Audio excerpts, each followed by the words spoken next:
All right, warmly welcome to this press conference. We have met over 2 days now, meeting in the format of the Nordic and the Nordic-Baltic countries. As you might know, Sweden is now sharing the NORDEFCO cooperation. We meet at a unique time for a cooperation.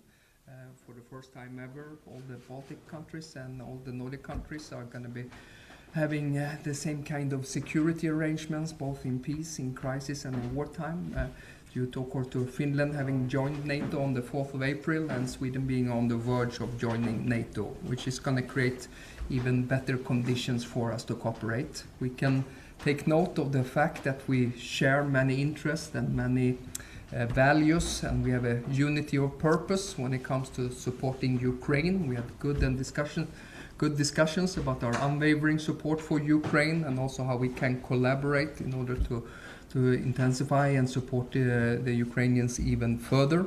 We also had good discussions in regard to the transatlantic link and the possibilities of deepening our cooperations also when it comes to the transatlantic link, being greatly helpful, of course, by Norway already having a defense cooperation agreement since 2022, and then Sweden, Denmark and Finland now being at a similar stage where we have finished negotiations on DCAs and are about to signing it as well.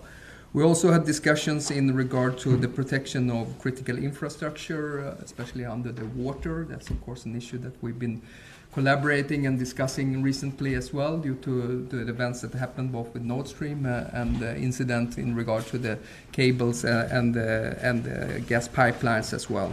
So it has been good and productive discussions in regard to how we can strengthen Nordic and Nordic-Baltic cooperation at the historical time. Let me also say that we already during our meeting in Reykjavik in June with our NORDEFCO meeting also worked on something called NORDEFCO 2030, a new vision for our cooperation based on all the Nordics being part of NATO, and we of course have a Nordic defense concept that's going to be further developed.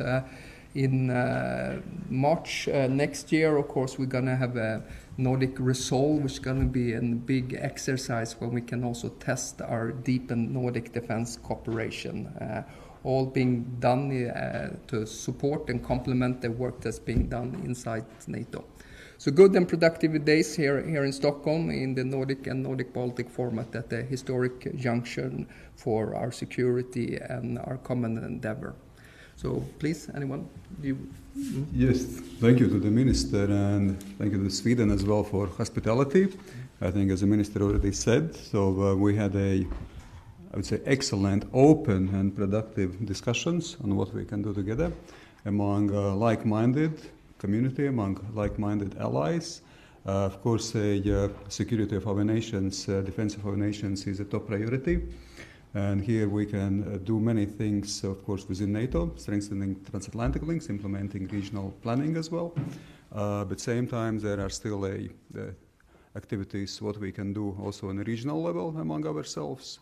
And support for Ukraine has been high on agenda, and there is a sustained commitment that we continue support for Ukraine, realizing that, of course, it is a challenging times as well. Last but not least, we should do our national homeworks as well, implementing those plans, also the investing in defense industry and defense capabilities. At the very end, it is also about political leadership and societal engagement, that actually defense is top priority for us in these challenging times. So that's why also the national homework should be done as well.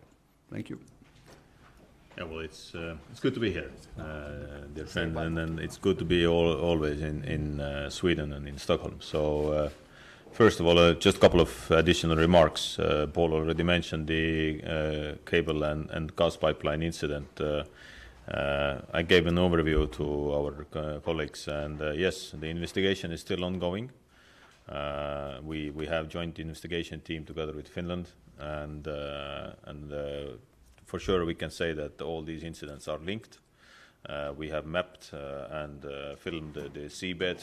We are collecting the information, and at the moment we are waiting for the cooperation from the Chinese authorities because we need to get the access to the boat, or to the vessel, sorry. We hope to get this cooperation ongoing in coming weeks. So let's hope that it's possible. Although I'm not so sure how much added value we will get from this, but anyway, it has to be done, and let's see. And then we can draw some conclusions from this investigation. And of course, what is very important for me is a regional cooperation, and these kind of meetings gives us the opportunity to coordinate also the messages and our positions in various institutions like European Union or NATO, and Sweden being member very soon. Then definitely we need this cooperation, and we all understand that when Sweden will join and Finland is already a member of NATO, then only from geographical point of view, NATO is so much bigger that we need to coordinate very closely our work, what we are doing in defense. And this defense cooperation means that, the Baltic Sea region is one operational area basically for defense, but we also face many challenges. We have High North, and we have Baltic Sea region. So there are many things what have to be coordinated, and this is why these kind of gatherings are extremely important. And nevertheless, last but not least, NATO summit is coming. It's not so far away anymore. So in July in Washington, the 75th anniversary summit of NATO will be held. And it was a possibility today to coordinate also a bit these messages, what we probably will discuss during the Washington summit. So for sure Ukraine will be in the agenda, and also the questions of NATO, because still the regional plans have to be implemented. And they have to be ready to implement.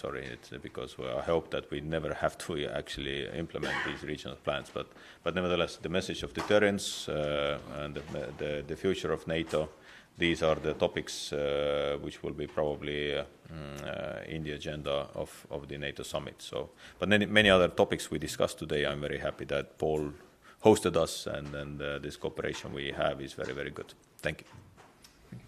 Yeah, thank you, Paul. Always good to be in Stockholm. And in times of uncertainty and unpredictability, it's good to have friends and allies. And we see so much new opportunities in strengthening in our common defense when we are all 5 Nordic countries and the 3 Baltic countries together in NATO, in our common defense alliance.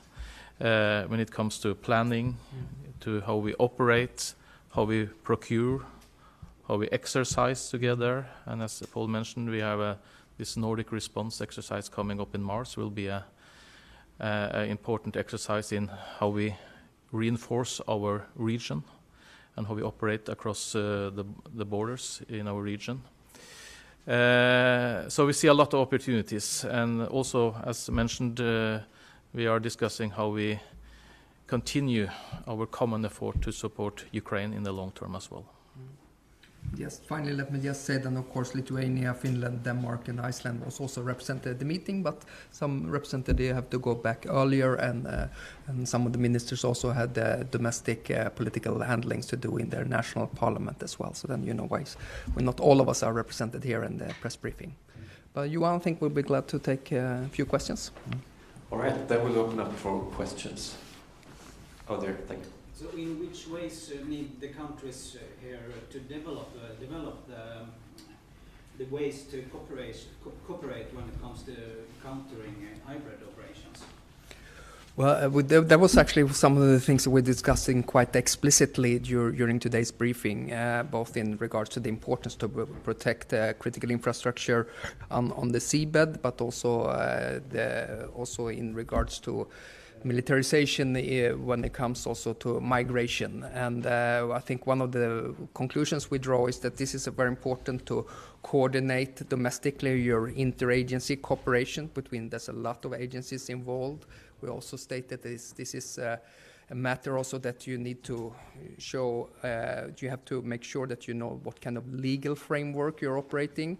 And then, of course, we have various international organizations that we work on. We work when it comes to hybrid threats inside the EU, especially when it comes to protection of critical infrastructure, but we also work inside NATO, and especially some of the more maritime aspects also that could be connected to protection of critical infrastructure on the seabed. We also use the JEF, and Joint Expeditionary Force. So it's a coordination at home, a whole of government approach, again, sorting out the legal framework, and strong international coordination, I would say. There will be a few. I don't know if anyone else. Well, I can just add a couple of comments. That first is deterrence. That that we have to be credible in our deterrence. That we have to show that yes, we have all these measures, what also Paul already mentioned, that they are there, and there is a cooperation. So it's not like that that that you can think that one country is doing something and the other one is not doing. Secondly, information sharing. Information sharing means that something we can see. Also from the public sources, something what we gather by our intelligence. So we need to share this information in order to protect our people and our Baltic Sea. And thirdly, of course, if there happens something, then also very good and close cooperation in investigation. So that case showed us very clearly that cooperation between Estonia, Finland, and Sweden was excellent, not only, and which is still ongoing, but also when we needed some assets, then these assets were there, and this cooperation was there. But of course, that every incident teaches us something. So, and this is also something we have to keep in mind, that we have to learn from this, and we also have to see what are open. And we are living, or we were living long time in a like peace time, and we didn't consider that there could be a problem with the connections between the countries.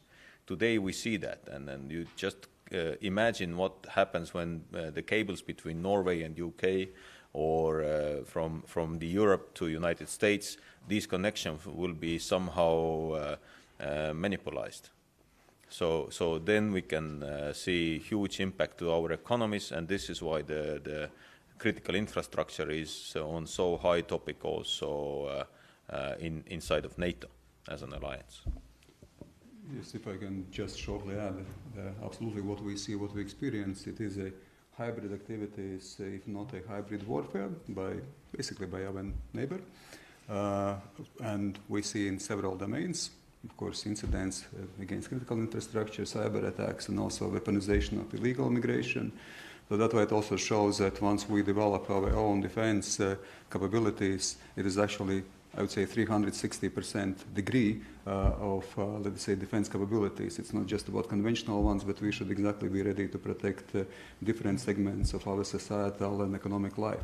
And of course, it is not always easy. It is challenging, especially if we speak about a sea underwater critical infrastructure. But that's why once more monitoring, information sharing, intelligence sharing, also the prevention and coordinating is extremely important among nations. So it becomes much more important to have these inter-regional, international efforts in this regard. Mm-hmm. Thank you. Yes, my question is about these unusual activities along the Finnish-Russian border in recent days. The Finnish Prime Minister has said this is a threat to national security and also asked Frontex for support. Do you share this view that this is a threat to security, also to the Nordic, Baltic countries and NATO? Well, we've certainly seen these incidents before in 2015 that Russia engaged in similar activities, and I think Frontex can play an important role. I also think that Europol can play an important role in this regard as well. And I think one of the values of venues like this, that we can share situational awareness and share our reading about risks and vulnerabilities in this rather unique format. So it's one of the things that we were discussing today. I can for sure say that it is a threat to national security. Just imagine that, and Paul is definitely right that we saw that already in 2015. So in 1 week, that time, if I remember correctly, I was that time Minister of Interior in Estonia. So we saw around 10,000 migrants flowing towards Finland. So now we see something similar, but it's winter time. So, obviously you have to be very, very careful here, because when you have hundreds, maybe even thousands of people trying to enter into your country and claiming that they are seeking for asylum, it's not that, because we all have to understand that in Russia there is a border zone which is controlled fully by FSB, up to 10 kilometers. To enter to that zone, you need a state permission. So that means that all these people are there on state permission. So, and to be honest, when we talk about the real threats, we never know who are these people, because in these quantities we cannot control them immediately. Are there any agents from FSB also involved? So obviously we all take this as a national threat, and this is why I believe these actions conducted at the moment by Finland, that they are closing all the border crossing points except one, are very right ones, and of course we support them in all these actions, and if needed also with other help. If I may add, of course some nations experienced already such kind of weaponization of illegal migration in the past. Latvia, Lithuania, Poland have been experiencing, let us say, the attacks, I would say, for 2-3 years already. And actually the numbers are quite large ones, but it is on the Latvian, Belarusian, Lithuanian, Belarusian, Polish, Belarusian border. So now we can see that actually the front line or external borders of NATO and EU have been attacked on different segments. And of course it once more underlines how important it is to coordinate our activities, the countries being on the front line. And of course also it once more underlines how important it is to protect also with infrastructure the borders as such physically, because now we see that of course migration is being also absolutely weaponized by our neighbor.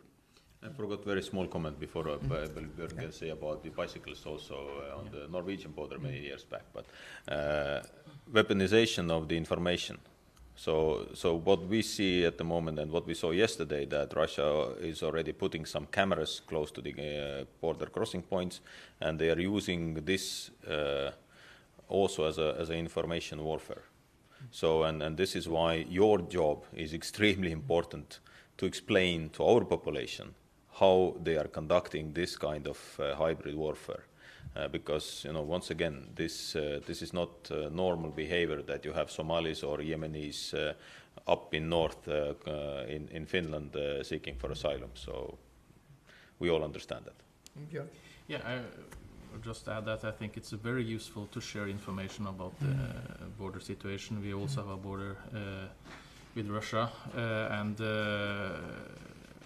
the last couple of years, the activity, the border crossings have been very reduced, but it's still open. We haven't so far seen any unusual activity, but we are, of course, following this very closely, and is also prepared to take further measures if necessary, even closing it if that is necessary, but we are not there yet. But we also experienced in 2015 that suddenly there came a lot on crossing the border on bicycles, actually. You're right about that. But so we have to follow this very closely, and we see how this is used, and then it's very helpful to coordinate and to share information. We stay in close bilateral contacts, all of us, with Finland as well, and we know that Finland has taken both physical measures in regarding to establish fences, but they also taken legal frameworks as well. That I think Finland is well prepared as well to handle this. Thank you. Moving on to the next question. Please use the microphone. Thank you. Have you seen a change in the way the Russian Navy is behaving in the Baltic Sea the past weeks, months? Or what do you expect from that? Well, what we can say in regard to the Russian military capabilities are, of course, that their ground forces now are severely bogged down in predominantly eastern Ukraine, and that, of course, affects their defense posture also in our region. But when we assess their air force capabilities and with their naval assets, they are pretty much intact. Also in the Baltic Sea fleet has not been as affected by the war as, for example, their naval infantry and their ground forces as well. And they have undertaken substantial military exercises during this fall as well. So we follow and monitoring the situation very closely. We feel also we greatly appreciate there's a strong international presence now on the Baltic Sea, not at least by the United States and United Kingdom and the Netherlands, and we exercise in a way with them much more extensively than we did a couple of years ago. And probably what is quite obvious that as there is Kaliningrad, so then there is a heavy traffic between Kaliningrad and St. Petersburg for obvious reasons. They are also conducting mobilization in Kaliningrad, which means that all these people and assets what they have in Kaliningrad have to move to mainland from Russian perspective, mainland, because Kaliningrad is an island from their eyes. So yes, there is a traffic, but not like very big abnormalities. So this is all what we could predicted also previously. All right, moving on to the next question. The woman in white. Hello, Johanna Palmen from Kauppalehti, Finland. Finland still keeps one border station open. Should all these countries have a common policy on migration on Russian borders? And in Finland, there's also an interpretation that closing completely the border would be against some international human rights agreements. What is your interpretation on them, and are you willing to go against those agreements if necessary? Well, first, we have very close cooperation in what we are doing, also on the European Union levels. And you remember when we spoke about the traffic and car traffic between European Union and Russia, then there was a common position of Finland, Estonia, Latvia, Lithuania, Poland. So yes, we are making cooperation. Thirdly, regarding the border crossing points, I believe we should act as the situation evolves. So in Estonia, we don't have much border crossing points or so many as you have in Finland. So first, still, I believe this behavior from the Finnish authorities was very right thing to do. Because these are not asylum seekers, these are weaponized illegal migration or immigration. and this is why, you know, how the situation goes further, it's very difficult to say at the moment, but we are in close contact and we are monitoring the situation very closely. If I may add, the goals of Russia, of course, one goal is actually to destabilize the situation and make life difficult for our societies and, of course, to increase pressure. And second one is also to divide EU and NATO members in this case. So, of course, for us, above all, it's important to protect our borders. So that's why all measures taken, if necessary, they should be taken. At the same time, of course, extremely important is to stay unified. So in this case, absolutely, so the steps should be taken if necessary, but absolutely, sort of course, there is understanding that we should coordinate as much as possible our activities also in terms of protecting our borders. And one more sentence, just that, you know, this is exactly why Russia is doing that. You are writing about that and not Ukraine. So they are trying to, you know, keep our focus out of Ukraine and to write about Middle East, to write about border crossing points, to discuss about is it human rights violation or not. You know, this is exactly what their agenda is, to draw away the focus from Ukraine. I mean, we see that time and time again that Russia engaged into hybrid activities and exposes all to it. It can be disinformation, propaganda, it can be cyber attacks or cyber espionage and so forth. And I think it's really pivotal both that we do homework also on strengthening our national resilience when it comes to these kind of hybrid activities, but also that we stay in very close international coordination as well. And ideally also we have common messaging in regards to these activities. Right, I think we have one question over there by the window. Yes, Lukas Dahlström, Yle Finland. in what concrete way can you help Finland in this situation and help each other? I mean, Estonia have had the same problems as well. There are concrete ways. First, if Finland needs additional help with the border guards, there is an institution for that. This is Frontex, and we are members of Frontex. So we are doing that. And also, bilaterally, of course, we share the information, what our intelligence says to us. And thirdly, of course, when there is a specific requirement or specific help required by Finns, then, of course, we will do everything to help each other. This is not a question, but at the moment, as I understand, the Finnish border guard and Finnish military are very capable of handling the situation, and you have a very strong border guard and military. Don't worry about that. Okay, we have time for 2 more questions over here and over there. Hi. First of all,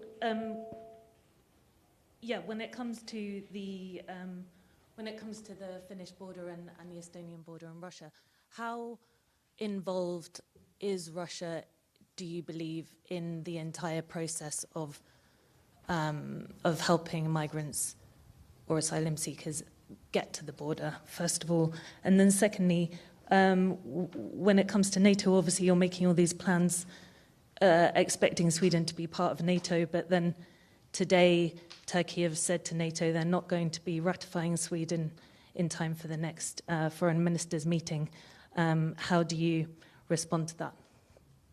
Maybe Paul will start. Should I start with the NATO questions? One more question. Yeah. And the other question is, what do you see as the vulnerabilities when it comes to undersea and offshore, and what are you planning to do about it? Well, in regards to NATO, Sweden's NATO accessions, where we feel a strong endorsement, and we feel welcome from our Nordic Baltic countries, and I want to convey my gratitude for their strong support for it as well, in line with the agreement in Vilnius, where we're glad, of course, that President Erdogan handed over our accession process to the Grand National Assembly. There has been deliberations, I understand now, in the Foreign Affairs Committee, and of course that's an autonomous parliament, and of course they have to have their deliberations, but from our perspective we are respectful of that process, but at the same time we have a sense of urgency of joining the alliance as quick as possible, which was also with as soon as possible was also the wording that was used at the Vilnius agreement, because it's important, not at least for our Nordic-Baltic cooperation, that Sweden can become a full-fledged member of the alliance, because we both can provide an increased strategic depth for the alliance once the Swedish territory is included in NATO's common defense planning, and we have assets and capabilities that we can bring to NATO as well to strengthen NATO's deterrence and defense agenda as well. So we feel welcome, and we are hopeful it's going to happen very soon. Well, very shortly. First, regarding the migrant flow, this is fully state orchestrated. Fully. Once again, as I said, in Russia there is a border zone up to 10 kilometers. You cannot enter without the permission of FSB. So, and by accident, all these hundreds of migrants are ending up in one border crossing point in Finland with the bicycles during the winter time. Come on. Seriously? You are coming from Yemen, you are coming from Syria, you are coming from Somalia, and at the end of the day, you are end up somewhere in high north in the border crossing point with Finland. And this is not state orchestrated. Not very, plausible. Secondly, regarding the critical infrastructure, of course there are vulnerabilities. We all understand that, and but we have lived in the peacetime. We've used to that we have connections with the gas pipeline, with the electricity grids, with the data connection cables. This is normal way to operate. And what I said also during today's our meeting, that I believe internationally we have to look into the International Maritime Organization regulations, because at the moment the reality is that the vessel can come out from the Suez Canal, end up in St. Petersburg, and no authority, no Finnish or Swedish or Estonian authority or Norwegian authority can board to that vessel, even if there is a threat to national security. So we cannot board because these are international waters and there is a regulation for that. So if we have a national threat to our security, then I believe we should also have some possibilities to act. At the moment, we don't. So, of course, we can do much more deterrence, we can do much more surveillance, we can do much more, controlling the seabed. But at the end of the day, the vessels are the ones who are causing the damage. So there are many vulnerabilities. Of course, we have to work on that, and I believe it's clear already now. And it's not the first case. I believe also we've seen some cases in Norway many years back. So you have more connections to UK and United States. And I know that 13,000 kilometers of cables or pipelines. Yeah, a lot. But first to the Swedish membership in NATO, it's certainly long overdue, and Sweden is absolutely more than qualified, and we would like this to happen as soon as possible. No, and I choose to be. There have been some movement, and I choose to be optimistic, and I hope we can see this happening now in the relative near future. It certainly should happen as soon as possible. And when it comes to subsea infrastructure, yeah, we have. I mean, in the North Sea alone, it's about 9,000 kilometers of gas pipelines, and then in addition, there is energy cables and communication cables, and we have this infrastructure all over the seabed, really. So this, and we see that this is a vulnerability, particularly when it comes to energy, of course, when the gas supply to Europe has been shut down or reduced significantly. So we have been monitoring this closely above the sea level. Also with help from allies. That's been important, but also making sure that this infrastructure that is there is protected. That there haven't been any attempts to sabotage it in any way. And in that regard, we have a very important experience, namely that the companies, the industry themselves, are very important actors here. They know their infrastructure best. Most of this is privately owned or managed, and so making sure that we have a very good government-civilian cooperation in monitoring and protecting this infrastructure is. I think we can't do it without making this cooperation a reality. That's we have been working a lot over this last year. Just to add also from Latvian perspective, of course, absolutely there is consensus around the table that Sweden should be NATO member as soon as possible, and Sweden will be shortly the member of the NATO. As for the illegal migration or weaponization of illegal immigration, clearly there is one architect, if not to say puppet master, it's Mr. Putin. Namely, what we see on a Russian-Finnish border, what we see on a Russian-Estonian border, but what I would add, we see also on a Belarusian-Latvian border, Belarusian-Polish border, Belarusian-Lithuanian border. Clearly there is Russia behind it, weaponizing illegal migration, so we can clearly see also the flows of the migrants and how it's actually being orchestrated and coordinated. So that's why, of course, once more, unified approach is extremely important. There's no, any doubt who is behind it. As for the critical infrastructure, I think already indicated by my colleagues, yes, it is a certain vulnerability. It once more underlines that interdependent open societies had their challenges. And in this regard, of course, already things being mentioned before, all the coordination within the states, within the countries, and also among the states is extremely important. Yes, of course, military can play some role in protecting the critical infrastructure, especially in territorial waters, but of course it becomes a bit more complicated when it comes to international waters. That's why also international format certainly should be here also involved, engaged, and of course also the presence of NATO is extremely important, that we show that we are credible in the region, we are willing to protect our critical infrastructure. Sure, and in regard to the Baltic Connector, what typically happened a few days after was also that SACEUR, the highest commander inside NATO chose to also move some of NATO's naval assets into the region. I think it was some mine-clearing missiles and some autonomous systems as well. I think that was a good and reassuring signal for us as well. So. Thank you. And we're running out of time. I have time for one final question. You in the middle there. Wait for the microphone, please. Thank you. Can you just be more specific about the kind of continuing help for Ukraine? Did you take new decision about new weapons? Thank you. Well, we didn't make any new decisions as such. What actually happened was that we all attended the Ukraine Defense Contact Group together, which is of course shared by Secretary Austin as well. So I think, but then we discussed on how we can further collaborate, and we already do in common projects. For example, Sweden, Norway, and Iceland are working in Lithuania on the trainer on demining and mine clearance. I know that of course Norway and Denmark are very active in the F-16 coalition, which we are engaged to as well. Sweden and Finland has cooperated on providing the possibility for Finland to increase their donations in various packages. So there is a very extensive Nordic and Nordic-Baltic collaboration on these matters as well.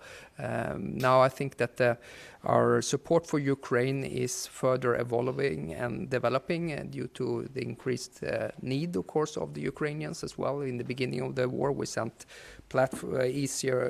lighter weapons, and now we send advanced platforms. That means that we also have to make sure that we find good logistic solutions for maintenance and so forth. I think that it's increasingly developed. Sweden has also worked very closely with the Ukrainian counterparts on strengthening their procurement processes and providing them with good framework agreement on getting access to our defense industrial base, so they don't end up last when they want to procure defense material. I think Sweden, Norway, and Denmark recently also presented a joint procurement of ammunition, artillery ammunition, for about 60 million euros that we are procuring jointly together for the Ukrainians. That's also when we go together and do these joint procurements, then we can place larger orders, and then we can get easier access to the defense industrial base, which is under heavy pressure now. And it expanded for this Denmark-Swedish-Norwegian initiative on artillery ammunition. It expanded the production capacity.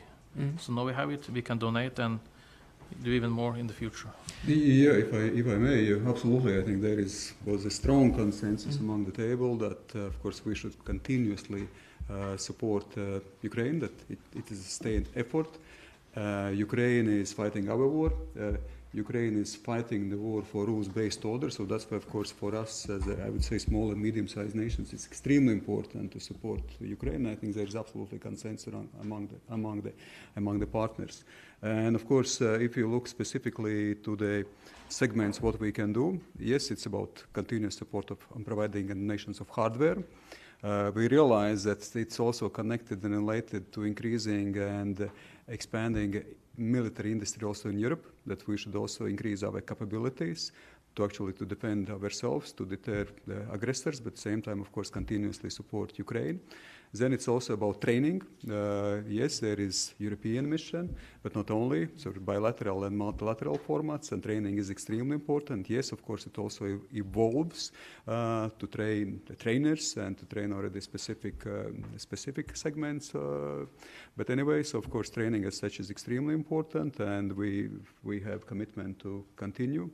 And last but not least, yes, we see also coalitions in different segments, be it IT coalition, be it a demining coalition, be it a drone coalition. So we also establish the coalitions with our partners, how we can also deepen and expand our partnership and cooperation and support. As for Latvia, again, there is absolute strong commitment. Latvia has contributed around 1% of our GDP in terms of providing support to Ukraine, and absolutely this is unwavering in terms of strategic, political, diplomatic, and also military support to Ukraine. Just very briefly, yes, I gave also the overview about the IT coalition we are leading with Luxembourg, but it's important to remind us that the format for the new contributions and donations is the Ramstein format. So it's the Ukraine Defense Contact Group, which was held on VTC yesterday. So today we concentrated more on that just to coordinate our own messages and what we are doing, and just also more specifically because also Estonia is continuing with the training process, and we've trained already around 1,500 Ukrainians. We've donated together with Norway, with Iceland, with Germany, also the military hospitals. You know that we've surpassed already 1% of our GDP regarding the military aid. But this is it's even not important that specifically is Latvia and Estonia doing over 1%, or Sweden and Norway in absolute terms are doing magnificent work helping Ukraine. It's more important at the moment actually to think about the long-term perspective, that we need to be ready to set in place the long-term goal. And in general, we have given help around 0.25% of our common GDP. So it's more important to think today, as we are entering to the new winter time, as we are entering to the new year, that what will be our long-term strategy helping Ukraine, because this is definitely what Ukraine needs in order to keep fighting. All right. Thank you. Thank you. Thank you. Good.